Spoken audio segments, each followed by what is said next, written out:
हरे कृष्णा। श्रीमद् भगवद गीता यथारूप अध्याय 2 श्लोक संख्या 46। यावान अर्थ उदपाने सर्वता संप्लुतोदके तावान सर्वेषु वेदेषु ब्राह्मणस्य विजानत। एक छोटे से कूप का सारा कार्य एक विशाल जलाशय से तुरंत पूरा हो जाता है। इसी प्रकार वेदों के आंतरिक तात्पर्य जानने वाले को उनके सारे प्रयोजन सिद्ध हो जाते हैं। तो इस श्लोक में भगवान कृष्ण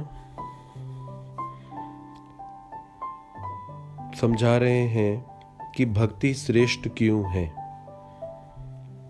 और एक ऐसे उदाहरण को लेकर समझा रहे हैं जिसकी आवश्यकता हमें प्रत्येक दिन इस मानव जीवन में पड़ती है, और वो है जल। तो जैसे जल के बगैर कोई भी मानव जीवित नहीं रह सकता। ये जीवन इस प्राकृतिक पदार्थ जल पे आश्रित है। उस जल को पाने के कई स्रोत हैं, जैसे कि कुआं, सरोवर, तालाब, नदी, समुद्र आदि।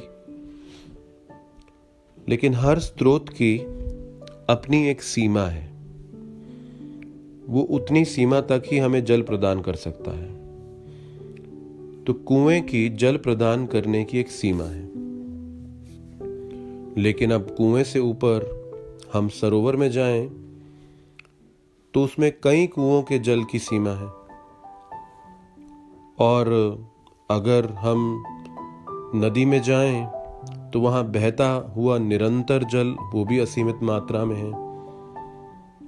समुद्र में जाएं तो अब ये अत्यधिक मात्रा में जल प्राप्त किया जा सकता है। तो उसी प्रकार से आध्यात्मिक जीवन में हर रास्ते की अपनी एक सीमा है, और वो अपने उस निर्धारित गंतव्य तक ही हमें ले जा सकता है। लेकिन अगर आप इस जन्म और मरण के चक्र से मुक्ति प्राप्त करना चाहें तो उसके लिए आपको कोई साधारण आध्यात्मिक मार्ग नहीं, आपको भगवान के चरण कमलों का ही आश्रय लेना पड़ेगा। तो उन भगवान के चरण कमलों का तुलना विशाल जलाशय से किया जा रहा है, और अनेक कर्मकांड, रीति रिवाज, अनुष्ठान, अनेक विधियां इस मन को शांति देने की, उनकी तुलना कुएं से की जा रही है। तो कर्मकांड एक कुएं के समान है। निश्चित रूप से वो वैदिक विधि, वैदिक संस्कृति का भाग है। कुएं से भी जल प्राप्त किया जा सकता है। जैसे कि गांव में हर कार्य के लिए अलग अलग कुएं भी रहते हैं।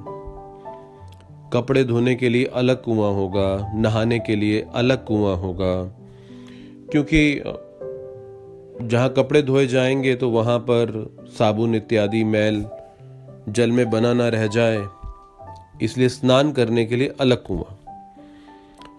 तो उसी प्रकार से देवी देवताओं के पास अलग अलग जाना होगा, अलग अलग समस्याओं का समाधान पाने के लिए।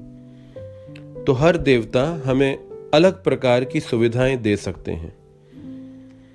लेकिन अगर आप जलाशय विशाल, सरोवर विशाल, नदी आदि में आ जाएं तो अभी सभी प्रकार के जल की आवश्यकता एक ही स्थान पे पूरी की जा सकती है। तो उसके लिए अलग अलग कुओं में नहीं जाना होगा।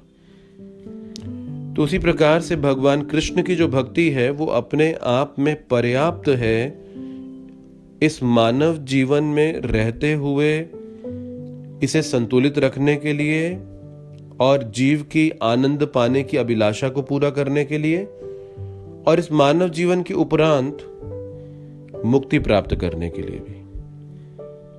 लेकिन जो कर्म कांड है वो पर्याप्त नहीं है। हाँ, जैसे एक पेन किलर कुछ समय के लिए दर्द का अनुभव भुला देगी, लेकिन रोग का उपचार नहीं कर पाएगी। तो कर्म कांड एक पेन किलर की भांति है। आपको कुछ भौतिक इच्छा है तो इस देवता का जाके पूजा करिए, उनका आप उनके रिवाजों का पालन कीजिए आदि, तो आपको कुछ प्राप्त हो जाता है। तो इसलिए भगवान कह रहे हैं कि भक्ति सर्वश्रेष्ठ है, और वो भगवान की भक्ति बिना किसी भौतिक इच्छा के जब कर दी जाए तो ऐसी भक्ति हर जीव को प्रसन्न करेगी और उसे उसके जीवन के लक्ष्य तक भी ले जाएगी। तो इस प्रकार से भक्ति का महात्म्य, क्यों भक्ति सर्वश्रेष्ठ है, क्योंकि इस भक्ति से ही 3 गुणों के प्रभाव से ऊपर भी उठा जा सकता है। तो 3 गुणों के प्रभाव से ऊपर उठकर ही हम हर प्रकार की कठिनाई, बाधा आदि से अप्रभावित और हर समय सम भी रह पाते हैं। तो इसीलिए ये विशेष श्लोक में भगवान हमें भक्ति की श्रेष्ठता और उसकी तुलना एक विशाल जलाशय से प्रस्तुत कर रहे हैं। हरे कृष्ण।